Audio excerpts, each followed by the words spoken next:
Everyone talks about how Sheldon Cooper changed the people around him. Nobody talks about what changed Sheldon Cooper, because here's the thing. If you only know Sheldon from the Big Bang Theory, you think you understand him. The rigid routines, the roommate agreement, and the way he treats every person in his life like a supporting character in his own story. But if you watched Young Sheldon, that version of Sheldon doesn't make sense at all. The kid in Young Sheldon cried. He apologized. He told his father he loved him in ways that cost him something. He went to his sister's bedroom when she was upset, not because he understood why, but because some part of him knew she needed someone there. He wasn't warm, but he wasn't closed off either. There was something underneath the calculations that was genuinely, recognizably human. And then his dad died. And Sheldon Cooper left Medford, Texas at 14 years old. And whatever was underneath the calculations got buried so deep that 12 seasons of The Big Bang Theory couldn't find it again. That's what I want to talk about today. Not the genius, not the Nobel Prize. What actually happened to this kid between the moment he walked away from that house in Medford and the moment we meet him in Pasadena. Let's start with the timing, because the timing is everything. George Cooper dies at the end of season 7, heart attack, alone at the school where he spent his entire career. Sheldon is 14, and here's what his life looks like in the immediate aftermath. His mother, who was already the most emotionally consuming person in that house, completely collapses. His brother is 17 and suddenly carrying the financial weight of a family with no plan. His sister is 14, falling apart, and has no one to catch her. The whole house is on fire, and Sheldon leaves.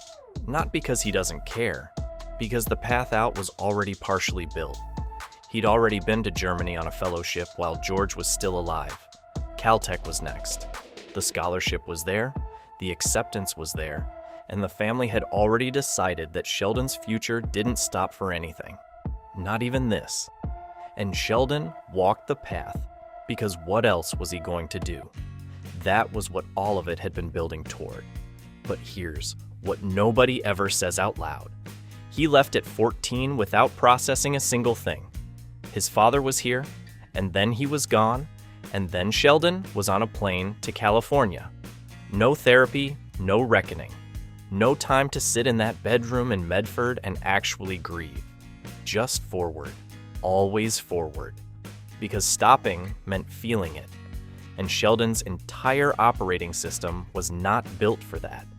The things he left behind, he never went back for. And that's where it gets dark. Think about what Sheldon builds when he gets to Pasadena. A roommate agreement that runs to several pages and covers everything from thermostat settings to the procedure for entering the bathroom during a crisis. A weekly schedule so precise that a deviation on Thai food night is treated like a structural emergency. A spot on a couch that is, in his words, optimal for temperature, lighting, and sight lines, but is actually just the one thing in his apartment that is permanently, legally, contractually his. None of that is quirky. That is a kid who lost control of everything at 14 and spent the next decade building a world where nothing could ever be taken away without his permission again. The roommate agreement isn't a personality trait. It's a document written by someone who watched his entire life get rearranged overnight and decided that would never happen again. Every clause in that agreement is a rule that didn't exist in the Cooper household.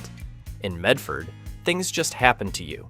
In Pasadena, Sheldon wrote the terms, and here's the detail that breaks my brain every single time. The triple knock, knock, knock, knock, name. Knock, knock, knock, name. Sheldon explains it in The Big Bang Theory by saying he once walked in on his father with another woman. That's the story. That's the origin. Except young Sheldon shows us what actually happened. It was Mary, in a blonde wig, playing a character. A couple trying to keep something alive in a marriage that was slowly running out of air. Sheldon didn't recognize his own mother. He never asked. They never told him. And he built a ritual out of a misunderstanding he carried for 30 years. And then there's what he does with the people he left. behind.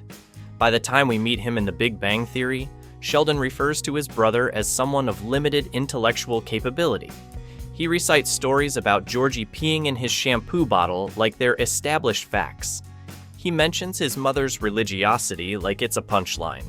And his father who drove him across Texas for a physics meeting he didn't understand, who stayed in a job he hated so the family could keep supporting Sheldon's education, who told him he was proud of him in the quiet way that men like George express pride. That father gets described as a heavy-drinking mediocrity who didn't accomplish much. Sheldon didn't invent those stories. He inherited them. He was 14 when he left, and at 14, you are a sponge. Whatever version of the family narrative was loudest in that house in the months after George's death, that's the one that calcified. He never came back to revise it. He never sat across from Georgie as an adult and asked what it was actually like. He just carried a 14-year-old's understanding of everything into his 30s, because once a file closes in Sheldon's brain, it does not reopen. And then there's Tam. Sheldon had one real friend in Medford, one person outside his family who genuinely knew him.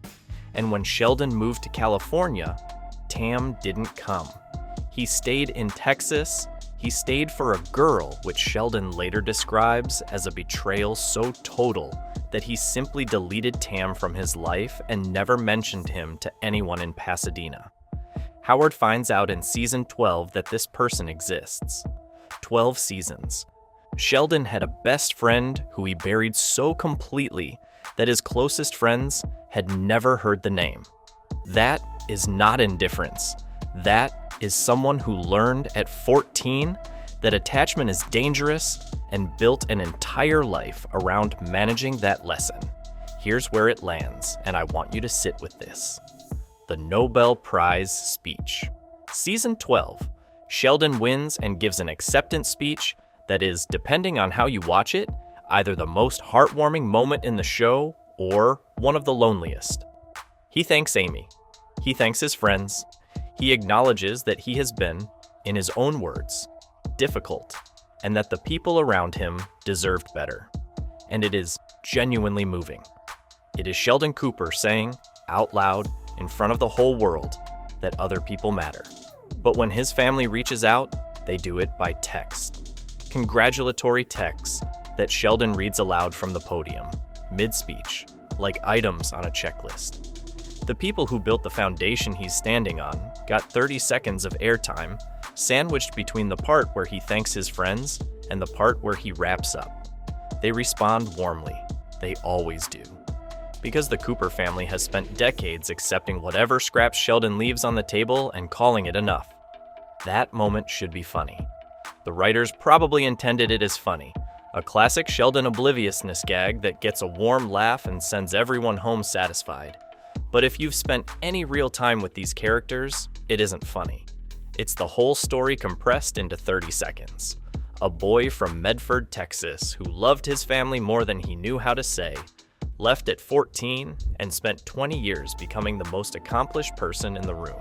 And on the night he finally made it, the people who paid the highest price for that moment were acknowledged between applause breaks. Young Sheldon didn't produce a genius. It produced a kid who experienced something devastating, got on a plane before he could feel it, and became the most elaborate coping mechanism in television history. The tragedy of Sheldon Cooper isn't that he's difficult to love. It's that he was once a 14-year-old who knew how, and then the world taught him it wasn't safe.